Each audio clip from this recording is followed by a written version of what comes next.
So this video serves as a follow-up to our class on designing using a Google form.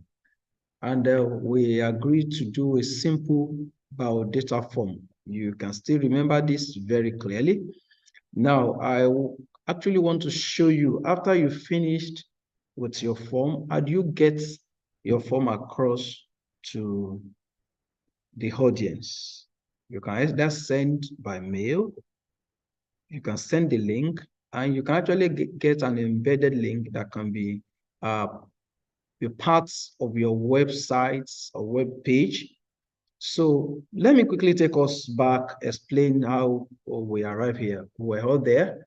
We started the form titles about data form. We are not actually trying to add any image to it because this is just for us to learn.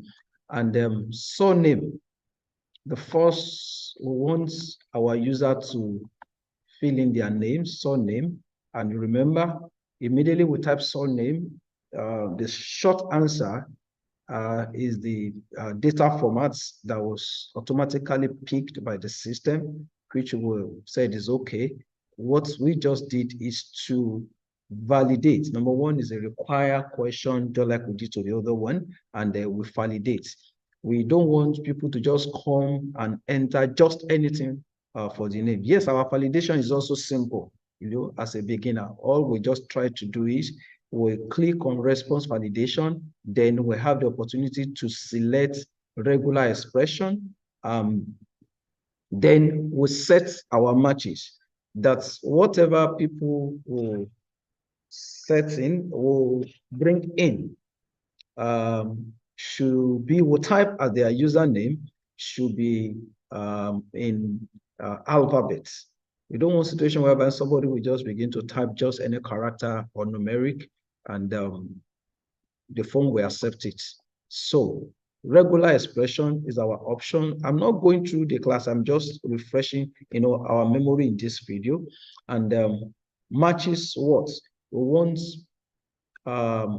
responder to be able to enter for surname letter, starting with capital letter, with capital letter from A to Z, and also can be followed by small letter A to Z. Then, in case somebody just enters something, that's not acceptable, this message here, is changed from the custom message to please enter valid name. And now let me just move on. So we've done for first name, which will copy the first question because first name too, we want it to actually came after the validation of surname, and then we did that. Then gender. In case of gender, let me quickly also add this one. Gender, immediately we put gender there as a question that our respondents will attend to.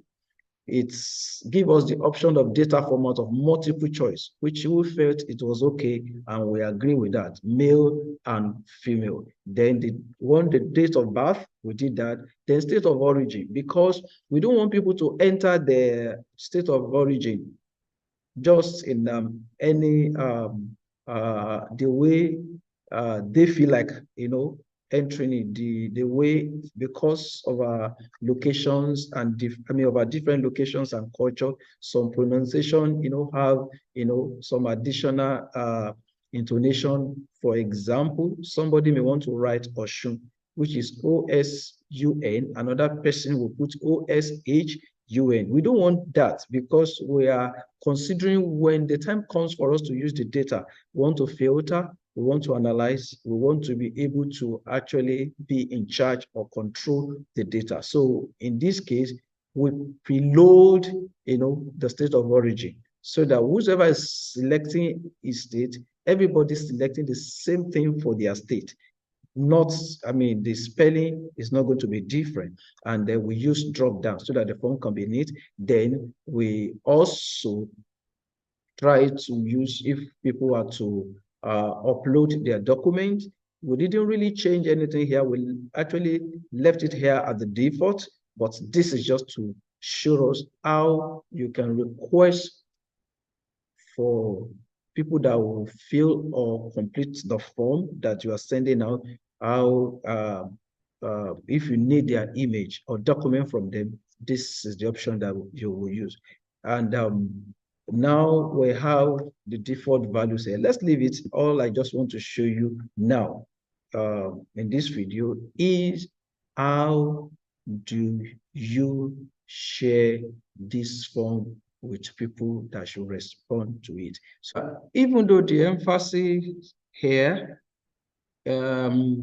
is to show you how to share the link, but let's see how we can actually apply some other settings to our form. So you click on the settings.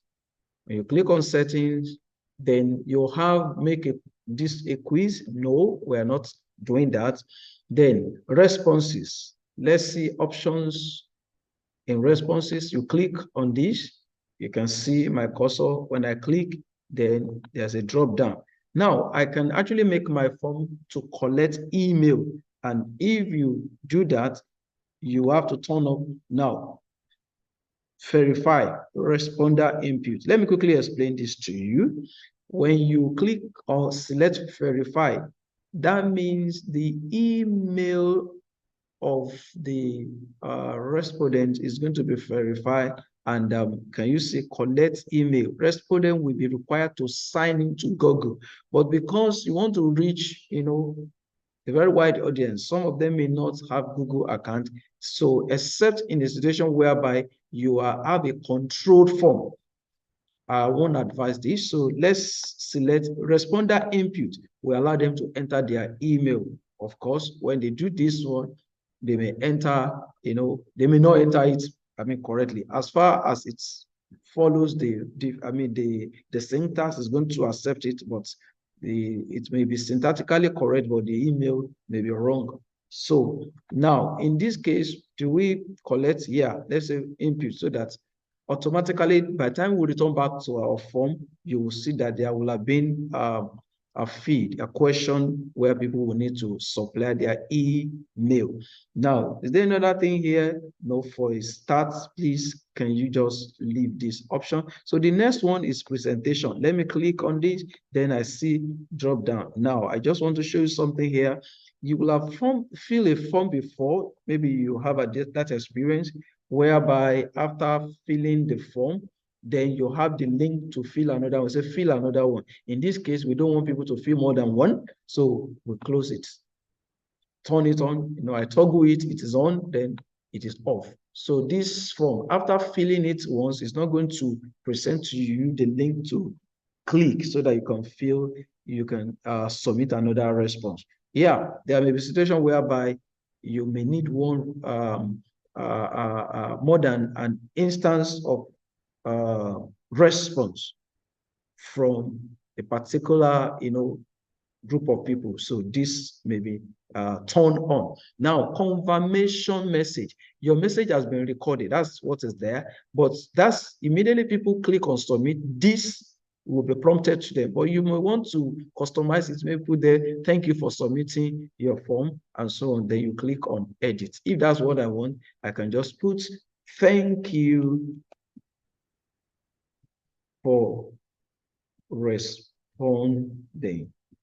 So now, if I save this one, that is my customized response message. So immediately people fill that form, that's what they will have there. I think with this, we can now just go now to back to form. Now I click on, to the form. I click on the question. Now you look at the email has been added to it because of that option that was turned on. Now, I share the link? Don't forget, I copied the link the other time when I click on send.